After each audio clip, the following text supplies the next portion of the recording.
Order! Order! You are an incorrigible delinquent at times.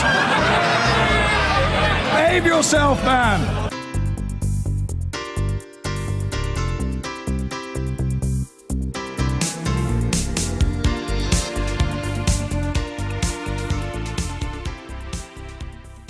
Now, it's never going to be answered, is it, really? The list of politicians and officials who've been caught on camera carrying revealing documents as they walk along Downing Street is a long and distinguished one. And as we said earlier, it's now increased by one, after photographers snapped the scribbles on the notepad of an aide to a Conservative MP on her way out of the Brexit department. Here's Ellie with a look back at some of the other notable examples of people who'll be wanting a nice sturdy folder for Christmas. Unfortunately for the Conservative aide yesterday, their handwriting was legible, and there for all to see what seemed like a plan for Brexit negotiations. Have your cake and eat it.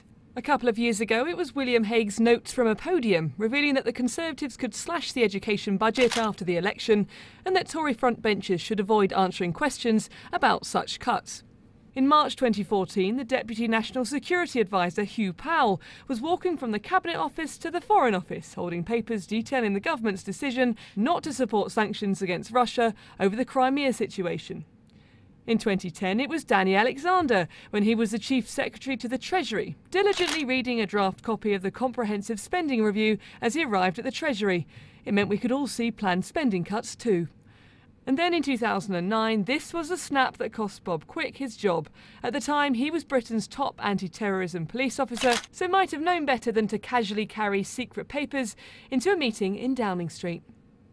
Ellie Price there. Why do they never learn, Michael? Heaven knows. Somebody ought to be shot for it, preferably a cabinet minister, to set an example, as somebody said in a famous thing. Of course, years ago, it was the photocopier which did all this. You're too young to remember them. I always used to feel that every year at the press awards, there ought to be an award for Mr. Xerox, Scoop of the Year, because they used to photocopy stuff and always forget the original copy, and somebody would find it and give it to them. But do you get very excited when you see a photographer managing to snap some little bit of information from somebody's scribbled notes? It is funny because it's the cock-up theory of politics, and much more important than the Nigel Farage conspiracy theory that it's all a plot. People are human, they make mistakes, it's corny, but it's funny. And that note didn't really tell us much about the Brexit strategy, but it's more than Mrs May has told us. Well, and that's the point, isn't it? It's filling the vacuum. And would you ever be tempted to walk up Downing Street? Did you ever, with your papers all showing? I was a lawyer for 20 years and ended up running the law firm, and, you know, there were rules. Yeah, but you wouldn't have had photographers, though, would you? No, scaling you as you're going. The rules were the same. You didn't talk about it on trains, you put your stuff in files or in your pocket, and frankly, with great respect, and a cabinet minister's a good point, actually, because it shouldn't be because they are junior or anything else. If the Chancellor of the Exchequer did this, he should be fired. I mean, this should be... Do you think they should be fired? But do you think it's done deliberately? Do you think it's done deliberately sometimes? It crossed my mind this morning that young woman was an attention seeker. Is it that the microphones and the lenses are much better on trains? You can look at poor John Major and the Bastards. Yes, that microphone. Yes, that really was a classic. I do agree with Mike on this, and that is, of course, my experience from inside the tent as well as outside is that I've never believed in the conspiracy theory of politics. I've always believed in the cock-up theory, simply because I don't think... Well, I think it's probably more like... thrusting people can come together with a common view. But my favourite one is Oliver Letwin, of course, putting the papers in the bin in St James's Park. The log of the Conqueror on the Canal Tow Path. Wonderful? Yes, it was, actually. There was something wonderful about that. I know it was wrong, but even so. Thank you very much for coming onto the programme. Here, the government has spent the day denying that Britain's goal in Brexit negotiations is to have its cake and eat it. That embarrassing phrase and more was spotted in notes being carried out of a Downing Street meeting. Our political correspondent Paul Brand is there. And Paul, clearly this is causing some awkwardness for the government right across the EU.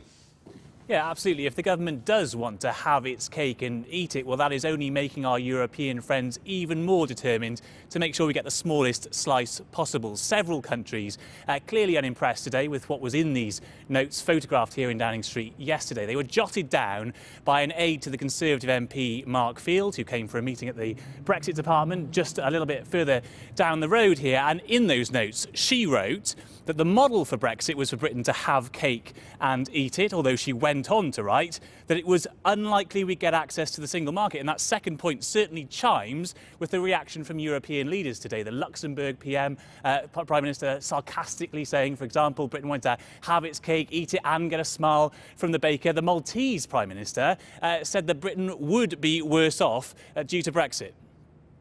We, for one, want a fair deal for the United Kingdom, but it cannot be a superior deal to what membership is. It has to be inferior to what membership is.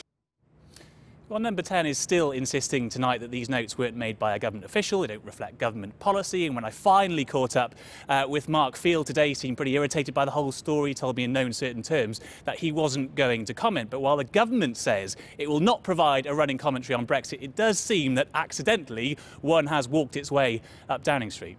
Right, and I gather that Theresa May has had a conversation with President-elect Trump today.